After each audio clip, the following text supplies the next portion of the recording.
تقلید ایک فطری امر ہونے کے ساتھ ساتھ اس کے پیچھے عقلی دلیلیں بھی ہیں، یعنی عقلی دلیل کی روح سے ہم کہہ سکتے ہیں کہ تقلید ضروری ہے، اپنے معنی کے ساتھ، اپنے مفہوم کے ساتھ۔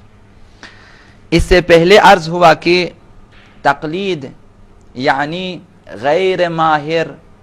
غیر متخصص افراد کا ماہر افراد کی طرف، متخصص افراد کی طرف رجوع کرنا ایک فطری امر ہے، اور اس کے فطری امر ہونے کے لیے اس کی جو خصوصیات تھیں وہ بیان کی کہ ہر جگہ کے، ہر نسل کے، ہر علاقے کے، ہر زبان کے انسانوں میں اور ہر زمانے کے انسانوں میں یہ چیزیں موجود ہیں، لہذا تقلید ایک فطری امر ہے۔ تقلید کے درست اور منطقی ہونے کے لیے ہمارے پاس جو دلیلیں موجود تھیں، پہلی دلیل آپ کی خدمت میں عرض کی، دلیل فطرت، کہ انسان فطری طور پر مقلد ہیں۔ اب آئیں عقلی دلیل کی وضاحت کریں، عقلی دلیل کی روح سے یہ جاننے کی کوشش کریں کہ آیا تقلید کوئی اچھی اور ضروری چیز ہے یا بری اور غیر ضروری چیز۔ جب ہم آتے ہیں عقلی دلیل کی طرف تو ہم یہ عرض کریں گے کہ تمام عقلاء عالم کا یہ فیصلہ ہے، ان کی یہ روش ہے کہ ہر کام میں، ہر صنعت میں، ہر امر میں، چاہے وہ دنیاوی ہوں، فردی ہوں، اجتماعی ہوں یا معاشرتی، ہر امر میں جاہل، نادان، عالم اور دانا شخص کی طرف رجوع کرتا ہے، اس امر میں پیش آنے والے مسائل کو حل کرنے کے لیے اس کی رہنمائی حاصل کرتا ہے۔ یہ تمام عقلاء عالم کی روش ہے اور ان کی سیرت ہے۔ اسلام نے آ کر اس روش کی تائید کی، عقلاء عالم کی اس روش کی تائید کی، کہا یہ ایک اچھی چیز ہے، لہذا قرآن نے حکم دیا فَاسْأَلُوا أَهْلَ الذِّكْرِ إِن كُنتُمْ لَا تَعْلَمُونَ، اگر تم نہیں جانتے تو ان سے پوچھو جو لوگ جانتے ہیں، اگر تم مہارت نہیں رکھتے ان سے پوچھو جو مہارت رکھتے ہیں، ان افراد سے پوچھو جو آگاہ ہیں، جو علم رکھتے ہیں۔ یہاں قرآن نے ایک قاعدہ کلی بیان کیا، وہ یہ کہ ہمیشہ جاہل عالم سے سوال کریں، نادان شخص دانا سے رجوع کریں، اس سے رہنمائی حاصل کریں۔ لہذا مریض اگر اپنے علاج کے سلسلے میں ناواقف ہیں،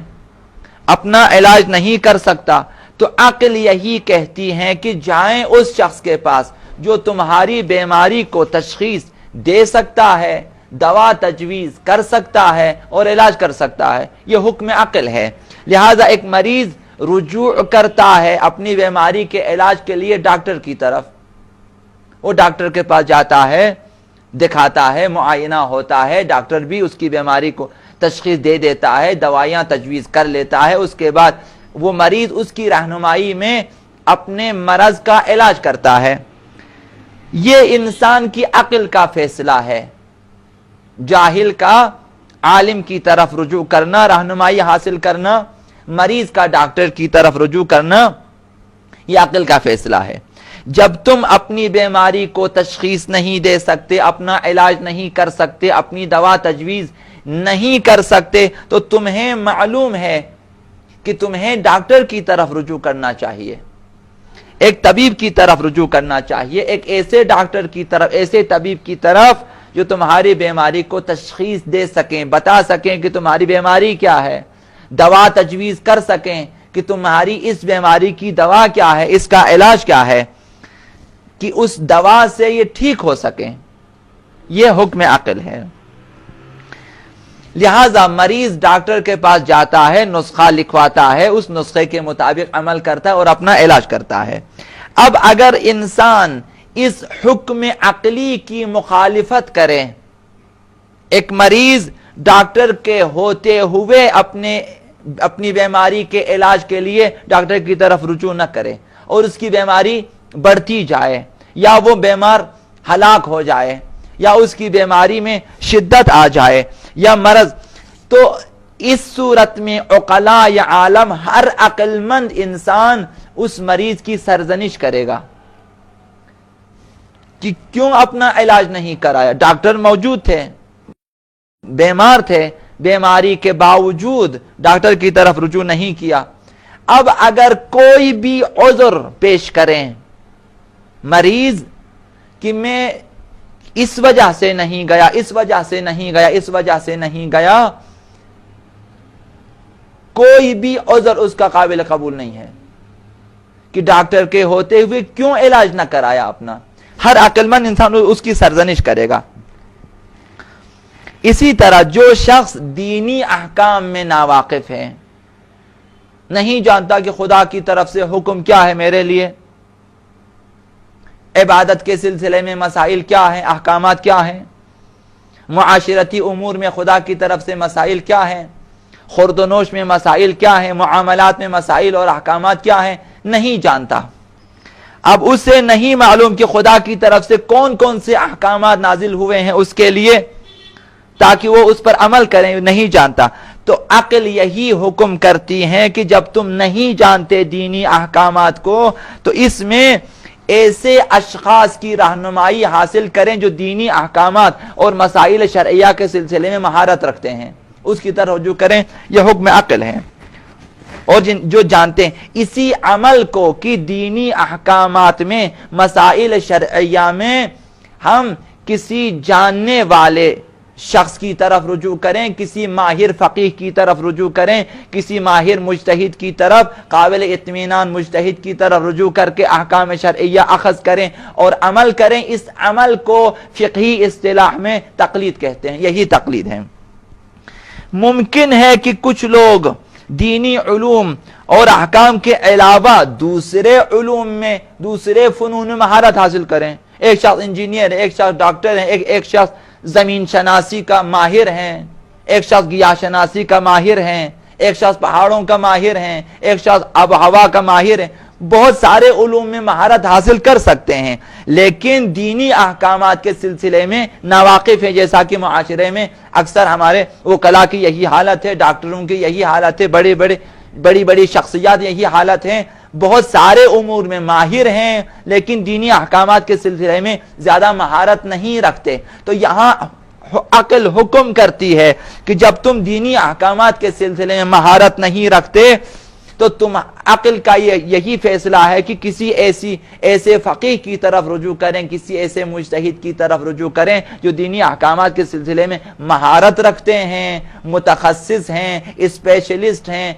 ان کی طرف رجوع کریں. یہ تقلید ہے.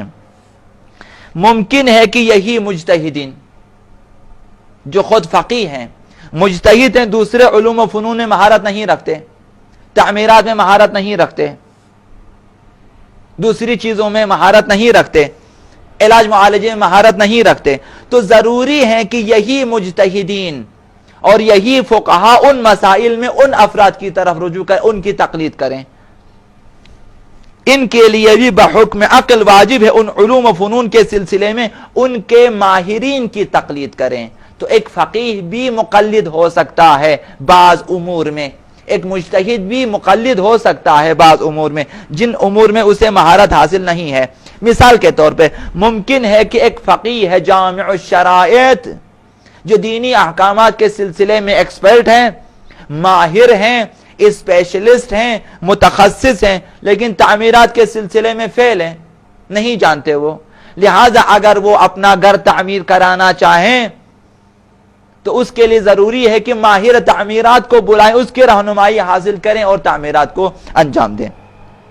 اگر کوئی فقیہ اپنے علاج سے ناواقف ہیں، وہ بیمار ہو جاتے ہیں، جب بیمار ہو جاتے ہیں علاج معالجے کی ضرورت ہے، اب وہ علاج معالجے کے لیے کہاں جائیں؟ چونکہ خود اپنا علاج نہیں کر سکتے، خود اپنی بیماری کو تشخیص نہیں دے سکتے، تو اس مجتہد پر، اس فقیہ جامع الشرائط پہ عقلاً واجب ہے کہ وہ ڈاکٹر کی طرف رجوع کریں جو اس کی بیماری کو تشخیص دے سکیں، اور اس ڈاکٹر نے جیسا نسخہ لکھا ہے اس مجتہد پہ واجب ہے کہ وہ اس ڈاکٹر کے اسی نسخے کے مطابق اپنی دوائیاں کھا لیں اور اپنا علاج کرائیں۔ لہذا جب کوئی فقیہ تعمیرات میں انجینئر کی طرف رجوع کریں، علاج معالجے کے لیے ڈاکٹر کی طرف رجوع کریں، تو ہم کہہ سکتے ہیں کہ اس فقیہ نے، اس مجتہد نے تعمیرات کے سلسلے میں اور علاج معالجے کے سلسلے میں انجینئر کی تقلید کی ہے اور ڈاکٹر کی تقلید کی ہے، خود فقیہ نے تقلید کی ہے۔ یہی حال دینی احکام میں تقلید کا ہے۔ بس اس دنیا میں صحیح اور عقلی زندگی کی بنیاد تقلید پر ہے، یہ عقلی اور منطقی زندگی ہے۔ بہتر زندگی گزارنا اگر چاہیں تو تقلید کریں، کیونکہ معاشرے کے تمام افراد تمام علوم فنون میں مہارت حاصل نہیں کر سکتے، کیونکہ ناممکن ہے، زندگی کے امور بہت زیادہ ہیں، انسان کی عمر بہت کم ہے، انسان اپنی مختصر عمر میں تمام امور میں مہارت حاصل نہیں کر سکتا۔ جب نہیں کر سکتا تو بہت سارے انسان ہوں گے جو بہت سارے علوم میں مہارت حاصل کریں گے، مخصوص شعبوں میں مہارت حاصل کریں گے، تو ہر انسان جس شعبے میں مہارت نہیں ہے دوسرے اس شعبے میں جو بھی اس ماہر ہوگا اس کی طرف رجوع کریں اور اس سے رہنمائی حاصل کریں، اس سے مدد حاصل کریں۔ زندگی کے تمام شعبوں میں ضروری مسائل کے سلسلے میں جب انسان مہارت اور تخصص حاصل نہیں کر سکتا، جس کی وجہ سے معاشرے کا ہر فرد دوسرے کا محتاج ہے، ایک فقیہ ڈاکٹر کا محتاج ہے، ایک ڈاکٹر انجینئر کا محتاج ہے، ایک انجینئر مستری کا محتاج ہے، ایک مستری مزدور کا محتاج ہے، اسی طرح سے ہر شخص ایک دوسرے کا محتاج ہے، اور دینی مسائل میں ہر شخص مجتہدین کا محتاج ہے اور فقہا کا محتاج ہے کہ ان کی طرف رجوع کریں۔ ایک ڈاکٹر مکان بنانے کے لیے کہاں جاتے ہیں؟ معمار کی تلاش میں۔ اگر آپ کہیں کہ آپ تو ڈاکٹر ہیں خود بنائیں کہ میں بیماریوں کا علاج کر سکتا ہوں، میں تعمیرات نہیں کر سکتا، میں مستری نہیں ہوں، معمار نہیں ہوں، گھر نہیں بنا سکتا،